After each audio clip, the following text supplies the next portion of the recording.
দাজ্জাল শব্দটি দাজলুন থেকে নির্গত, অর্থ হক ও বাতিলের মধ্যে সংমিশ্রণ। এছাড়াও ধোঁকা, ষড়যন্ত্র, বাতিলকে সুসজ্জিত করে দেখানো এবং মিথ্যা বিভিন্ন অর্থ দাজ্জাল শব্দের মধ্যে বিদ্যমান রয়েছে। দাজ্জাল এমন এক পথভ্রষ্ট ব্যক্তি, শেষ জামানায় যার আবির্ভাব হবে, তার আবির্ভাব শেষ জামানায় অনেক বড় বিপর্যয়ের কারণ হবে। সকল নবীগণ তার ফিতনা থেকে উম্মতকে সতর্ক করেছেন, কেননা অনেক আশ্চর্যজনক বিষয় আল্লাহ তাআলা তার দ্বারা ঘটাবেন এবং সে তার সময়কালে মানুষের আকীদায় বড় ধরনের পরিবর্তন ঘটিয়ে দিবে। দাজ্জালের আবির্ভাব কিয়ামতের বড় একটি আলামত, যার ফিতনা থেকে মহানবী সাল্লাল্লাহু আলাইহি ওয়াসাল্লাম খুব সতর্ক করেছেন। দাজ্জাল হবে একজন যুবক, যার মাথায় চুল কুকড়ানো, ফোলা চোখ বিশিষ্ট।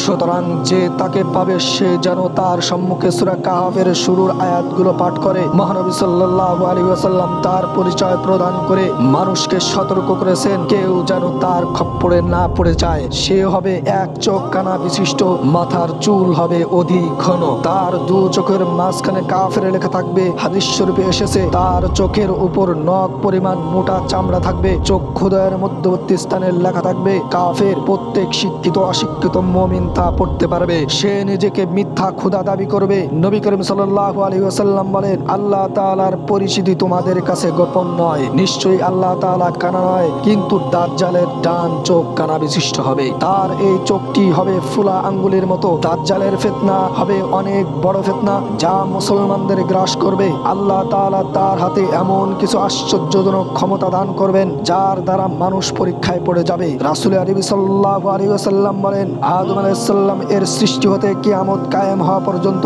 দাজ্জালের মতো এত বড় ফিতনা আর একটাও ঘটবে না। রাসূল আরবি সাল্লাল্লাহু আলাইহি ওয়াসাল্লাম বলেন, লোকেরা দাজ্জালের ফিতনা হতে পালাবে, এমনকি পাহাড়ের পর্বত সমূহে গিয়ে আশ্রয় নেবে। সে জমিনে চলার সময় তাকে সত্যায়ন করার জন্য মানুষকে আহ্বান করবে, কিন্তু কিছু মানুষ তাকে অস্বীকার করবে। ফলে তাদের ভূমি বিরান হয়ে যাবে, ক্ষেত ফসল সব পুড়ে ছারখার হয়ে যাবে। আর এক দল মানুষের কাছে অতিক্রম করলে তারা তাকে বিশ্বাস করবে ও অনুসরণ করবে। ফলে তাদের ভূমি ফল ফুল ফসলে ভরে যাবে, তাদের গবাদি পশুর সংখ্যাও বেড়ে যাবে। এইভাবে মানুষ তার মহাফিতনায় পড়ে যাবে। সে জমিনে খনিজ পদার্থগুলি বের করে ফেলবে। হাদিস শরীফে এসেছে, যে তার অবাধ্যতা করবে তাকে আগুনে ফেলে পুড়িয়ে দিবে, অথচ সেটি প্রকৃতপক্ষে জান্নাত। যে তাকে অনুসরণ করবে তাকে জান্নাতে প্রবেশ করাবে, যা প্রকৃতপক্ষে জাহান্নাম। তার অধিকাংশ অনুসারী হবে ইহুদি, অনারব ও তুর্কিদের মধ্যে হতে। রাসূল আরবি সাল্লাল্লাহু আলাইহি ওয়াসাল্লাম বলেন, দাজ্জাল পূর্ব অঞ্চলের খুরাসান এলাকা থেকে বের হবে।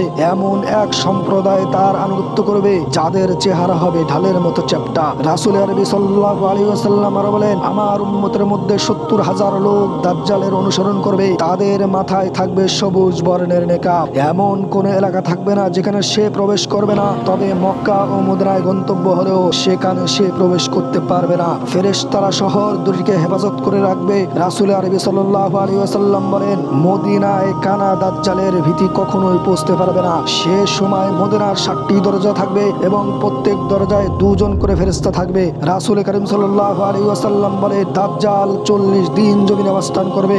1 বছর হবে মাসের মতো, মাস হবে সপ্তাহের মতো এবং সপ্তাহ হবে একদিনের মতো, আর দিন হবে খেজুরের একটি শুকনা ডাল আগুনে জ্বলে নিঃশেষ হওয়ার মতো। দাজ্জালের শেষ সময় ঈসা আলাইহিস সালাম পৃথিবীতে অবতরণ করবেন। তার হাতে দাজ্জালের মহা সমাপ্তি হবে। রাসূল করিম সাল্লাল্লাহু আলাইহি ওয়াসাল্লাম বলেন, ঈসা ইবনে মারিয়াম দামেস্কের শহরের পূর্ব অবস্থিত সাদা মিনারের উপরে অবতরণ করবেন। বাইতুল মাকদেসের পশ্চিম উপকূলীয় নগরীতে দাজ্জালকে তিনি হত্যা করবেন। রাসূল করিম সাল্লাল্লাহু আলাইহি ওয়াসাল্লাম আরো বলেন, মাসিহুদ দাজ্জাল পূর্ব দিক হতে আগমন করে মদিনায় প্রবেশ করতে চাইবে, এমনকি সে উহুদ পাহাড়ের পদদেশ পর্যন্ত পৌঁছে যাবে। অতঃপর ফেরেশতারা তার চেহারা গতি সিরিয়ার দিকে ফিরিয়ে দিবে এবং সেখানেই সে ঈসা আলাইহিস সালামের হাতে ধ্বংস হবে। আল্লাহ তাআলা আমাদের সবাইকে দাজ্জালের ফিতনা থেকে হেফাজত করুন। আমিন। ওয়া আখিরু দাওয়ানা আলহামদুলিল্লাহি রাব্বিল আলামিন।